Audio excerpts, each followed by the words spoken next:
All right, I'm back, and I'm gonna do episode 2 of like the last thing I did on my channel, which is an interview with an unknown artist. And I'm gonna be continuing the series. I think I really enjoyed doing it the last time, and I think I'm gonna enjoy doing it this time. Yay! Yeah, and so today I'm here with, and hopefully this is someone I know very well and who's a good friend of mine, but I want to start branching out to people that I don't know as well, who are, because the last time was obviously someone I know very well, and then this is it was my, and so yeah, I want to start branching out, but I wanted to test the waters with people that I know well and who I'm comfortable with. So Lindsey is a poet, and she's great, and right now she doesn't really post her work on social media, but if she starts doing that, I will come back and edit the video and put it in the description. So she might start doing that, and if she does, yeah. So the first question I wanted to ask you is, when did you start getting into poetry? I've been dabbling in poetry my whole life for the most part. Elementary school, I did a little bit of it. Middle school was when it sort of really peaked when I was younger. And then in high school, I didn't really touch it that often. But then after I graduated, I found slam poetry, which is a form of performing arts poetry. It's not just like writing words down, it's the way you perform them and such. And I did music for a long time, and I wanted something that was performance-based, but like didn't require as much practice, I guess. And then I really started watching artists like Olivia Gatwood and Neil Hilborn and Rudy Francisco, and they just really got me into slam poetry. And then in February, I started going to Stark Brewing Company, which is somewhere in New England, with the team called Slam for Your Die. And they are my babies, and I love them. And we have a Twitter, a Facebook, and an Instagram, so go follow it. And so I've just been going there ever since. So yeah, mainly college. Yeah. Speaking of college, you had your first kind of work sort of published, and in the same thing that I got mine in, and that wasn't a slam poem, but do you want to talk a little bit about that and that process? Because I haven't actually talked about that on my channel at all. The process with that was, I was in this class called Writing Short Stories at the college I went to for a year. Because we went to the same, well, we not at the same time, we didn't go, but yeah, but like we go to the same community college. And yeah. So oh god, I'm like on the spot. So it was one of our assignments to write a short story. I want to say it was 1,500 words or 1,200, and I ended up being one of the first ones to be published. So that was really cool. I really focused on description and stuff, and it was at that open mic coffee house thing we had that I actually read my first slam poem at. So that was really cool, and the crowd really, really loved it, and it's been edited a lot since because it's so long, but like, it's just sort of one of those things, you just sort of have to go for it. Mm-hmm. Like in my case, yeah, I was forced to, but like, even if I wasn't in the class, I still probably would have done it, just because I want to start like slowly getting my name out there in the writing world. And I think it's kind of funny that, well, I've had 2 stories in that, but you're the poet and I've had a poem in it, but you didn't really write poetry at the time. So I was in a poetry class and I was forced to write it, and I didn't. I'm not a very good poet, but shut the fuck up. Yes, you are. Pardon my French. You're gonna get me demonetized, even though I make no money on these videos anyway. Let me see what I wanted to go into next. I had a lot of questions for you. Bring them on. What inspires you? What inspires me to write poetry or like stories? Just anything. I mean, I should have prefaced at the beginning that you're, a writer in general and not just a poet. Yeah. What inspires me in general is just like other people, really. Like, I just thinking about other people and their life stories and how theirs ties into mine and how I relate them, like how I relate my stuff to what they do. Music is a really big thing with me. Like the lyrics and like just everything in a song tells a story, like the rhythms they use and like even like getting like deeper into it, like the keys and stuff, like key changes and stuff. Like I feel like every song tells a story, and I can't write songs for heck. And so like it's so me writing my poetry is like writing song lyrics, but I don't have to sing them, which is super nice. So like mainly music, friends, family, just the world around me just really inspires me. Like the little slice of it I have, because I know I don't know everything, and I don't know, I guess just like everything I'm inspiring if you put that perspective in. Yeah, that makes sense. I agree with that. What is something I should have wrote these questions down. I told you to do that earlier. Don't expose me on camera, because I don't know how to edit stuff. So this is fine. I'm not gonna edit this too much. You're fine. Do you want to talk a little bit about how going to Slam for your die every week has kind of affected your writing and? I remember when the first time I went there, I went and saw Olivia Gatwood, who is she's such a sweetheart. I love her with all my heart. And I read my first slam poem there, and it was really well received, and I had people coming up to me being like, hey, I really hope you come back and do more. And so I realized, hey, this is a community that I could possibly get into. I'll give it like a few weeks. Few weeks turned into a few months, and now here we are. Do you think that the friendships you've built with the people in this community have affected your passion for it and have made you more passionate than you've been about other forms of writing? Yeah.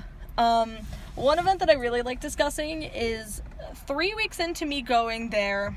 I'm not going to say their name just to like I don't know if they want their name said, but there's someone there. We'll call them R.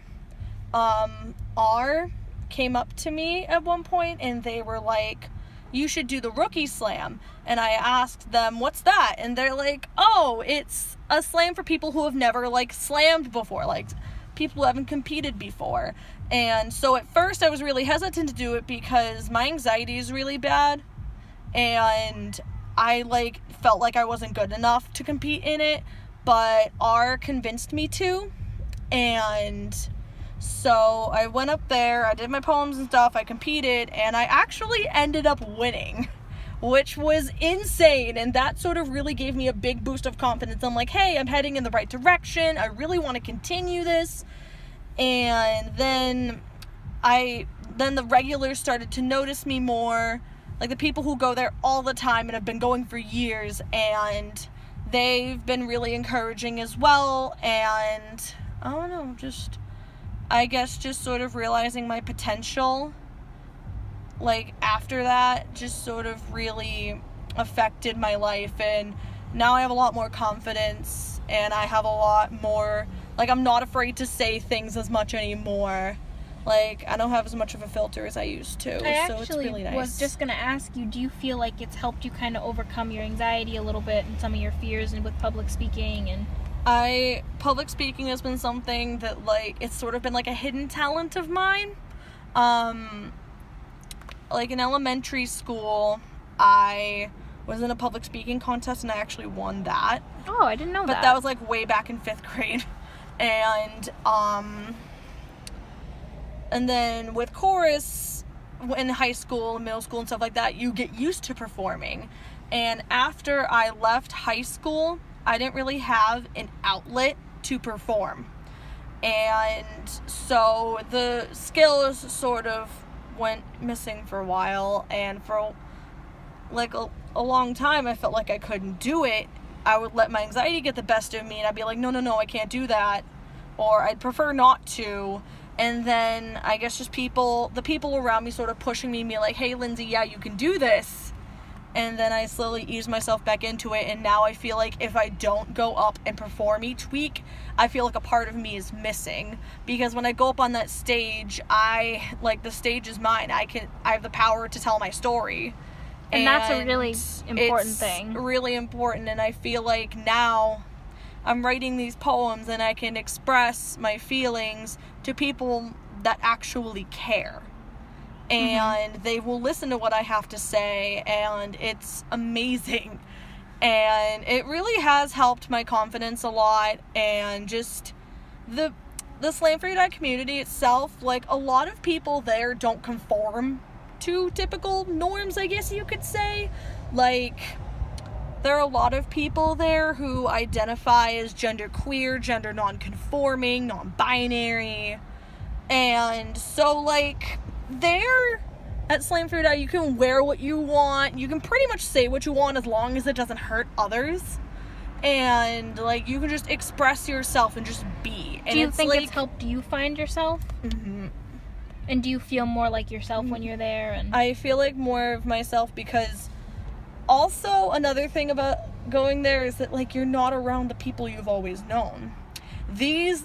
Going there, these are people that didn't know you in high school. They didn't know you when you were growing up. They didn't know you at all until you've reached your adult life, because I'm 20, almost 21. So, like, it's a chance for me to reinvent myself. Yeah, and I can be what I want to be now. I don't have to be like, oh, Lindsay, the person who wore a fedora all of middle school, which was a thing that we don't talk about.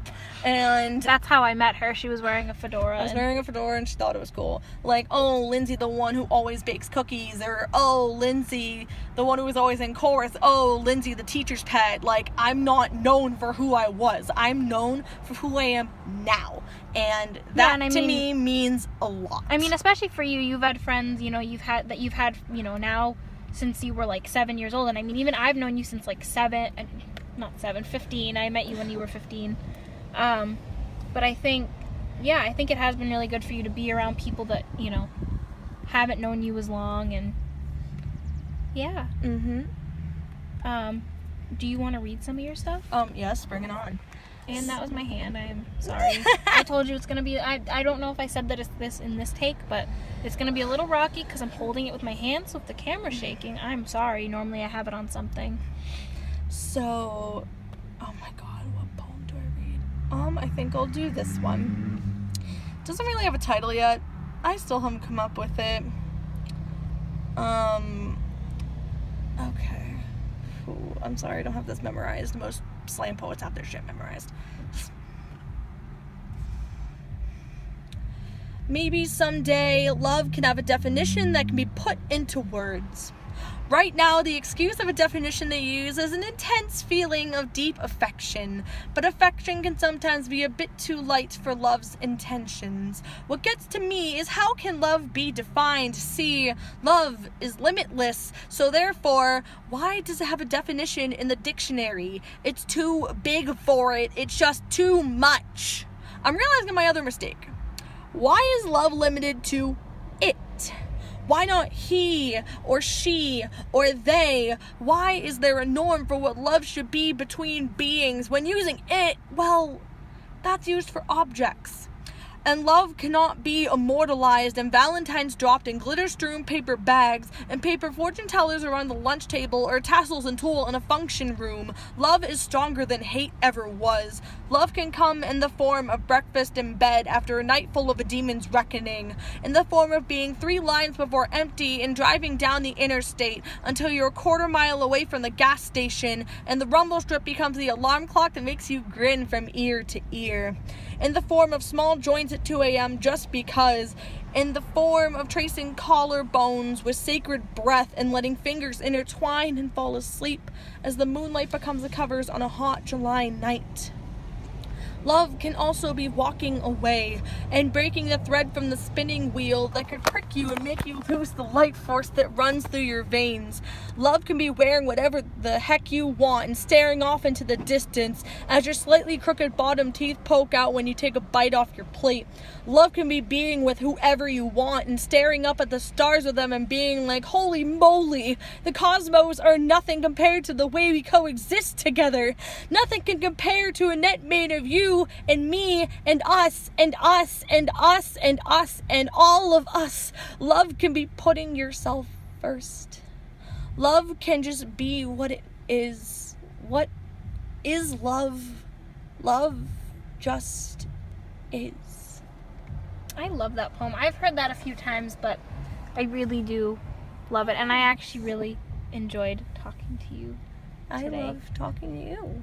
I love doing these sort of things out of the blue. And maybe I'll post my poem somewhere. I don't know yet. I haven't decided. If she decides to do that, I will link it down below. This video is probably not going to go up for a few days because I might wait because I'm going with her to her poetry thing on Thursday, so I might wait to see if I can get a little footage of her doing it live there, and I will edit that in if that is a thing. So yeah, thank you for watching. If you know me personally and you want to do an interview, message me, or if you know me personally and you know someone that would want to, message me, or if you have a certain type of art that you want to see shown on here, message me. Subscribe to her. Woo! All right, goodbye. Bye.